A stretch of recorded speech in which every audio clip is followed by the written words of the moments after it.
आफत में पड़ी है जान।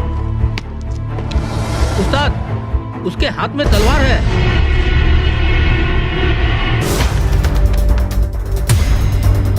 तलवार का मुकाबला पाइप से।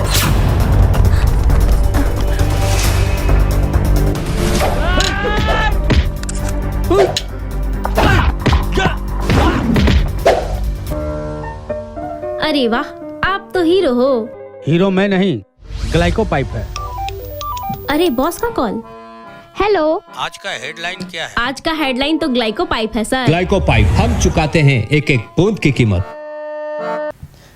नक्सली घटना को लेकर राजद हेमंत सरकार के बचाव में खड़ी हो गई है। राजद के वरिष्ठ नेता श्यामदास सिंह ने कहा है कि राज्य में बड़ी संख्या में नक्सली आत्मसमर्पण कर रहे हैं या तो पकड़े जा रहे हैं। बीजेपी के शासन में राज्य में नक्सली घटनाएं होती रही है। हेमंत सरकार नक्सलियों से कड़ाई से निपट रही है। बाबूलाल मरांडी का जो आरोप है कि नक्सलियों के खिलाफ सरकार कोई कार्रवाई नहीं कर पा रही है, नक्सलियों को संरक्षण दे रही है एक तरह से सरकार। ऐसी कोई बात नहीं है। बाबूलाल मरांडी क्या बोलेंगे? जब भाजपा की सरकार थी तो उस समय आपको याद होगा कि कितने नेता और पदाधिकारी भी नक्सलियों के द्वारा मारे गए थे। और ऐसी बात नहीं है, आज भी हमारी गठबंधन की सरकार है, वो नक्सलियों पर निश्चित रूप से काबू है। अब ऐसी दुर्घटना कभी हो जाती है अनजाने अनजाने में, तो हम वैसा नहीं कहेंगे कि पूरी तरह से जहाँ भी जाइए वहाँ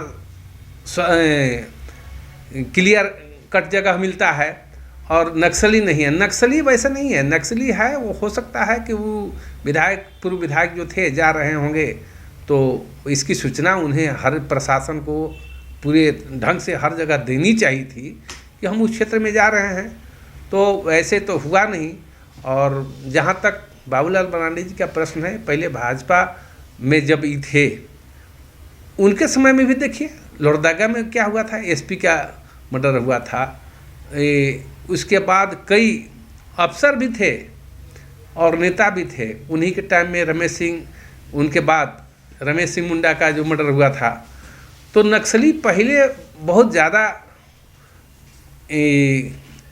माने थे, प्रभाव उनका था, लेकिन आज के दिनों में नक्सलियों का प्रभाव बहुत कम है। और बहुत लोग तो वैसे हैं जो सताए जाते हैं, वो लोग किसी से वैसा करते हैं, लेकिन वैसी बात नहीं है। और विधायक का जहाँ तक प्रश्न है, लॉ एंड ऑर्डर पर सरकार पूरा चुस्त दुरुस्त है। और जो घटना घटित हुई है उस पर जांच होगी। जांच होने के पश्चात जो वस्तुस्थिति तथ्य सामने आवेगा, वो जो ऐसे किए होंगे उन्हें पकड़ा जाएगा, उन्हें दंडित किया जाएगा। कि कई विधायकों ने लेटर लिख कर कहा है कि जो मैथिली है उसको हटाया जाए, मगही को हटाया जाए, भोजपुरी को हटाया जाए। आप लोग क्या सहमत हैं कि इसमें सत्ताधारी दल के विधायक और विपक्ष के विधायक हैं? देखिए, जहाँ तक भाषा का प्रश्न है, अगले कैबिनेट की बैठक में हमारे गठबंधन के मुख्यमंत्री आदरणीय हेमंत सोरेन जी जो निर्णय लिए हैं वो उचित निर्णय है। ये राज्य हित में है, जनता के हित में है। और वैसे जिलों में जहाँ मगही, भोजपुरी, अंगिका की बहुलता था, मैक्सिमम लोग बोलते थे, वैसे जगहों पर उन्होंने जिला के नियुक्ति में अलाउ किया है।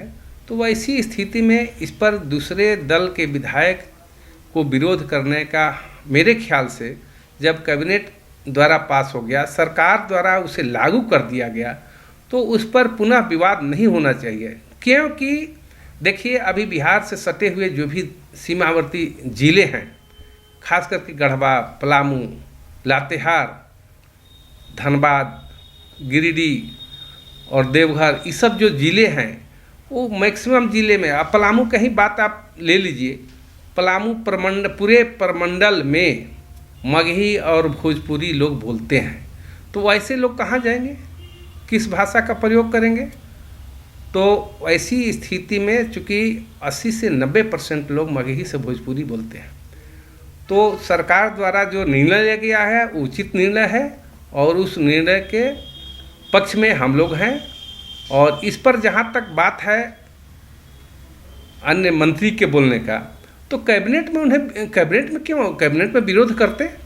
अब विरोध करने से नहीं हो जाएगा। हम समझते हैं कि जगन्नाथ महतो जी माननीय मंत्री जो हैं शिक्षा विभाग, उन्हीं के द्वारा वैसा कहा गया है, लेकिन कैबिनेट में तो कैबिनेट मंत्री रहते हैं निश्चित रूप से, और उस पर उनको उसमें इस बात को कैबिनेट में रखना चाहिए था।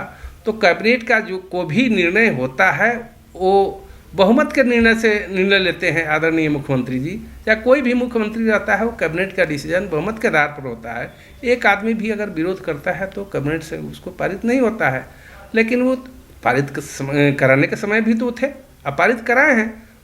हो सकता है कि कुछ लोग उनके क्षेत्र के भी होंगे, वे कहे होंगे, तो कहने के चलते वैसा स्टेटमेंट अपना दिए हैं, ये उनका व्यक्तिगत बयान है, उससे हम लोग सहमत नहीं हैं। जब टूटती है आस, जब थकती है सांस, जब रूठते हैं अपने, मुंह मोड़ता है जमाना, जब अंगड़ाई लेता है संकल्प, फिर बनती है कहानी, बनते हैं अनमिट निशान।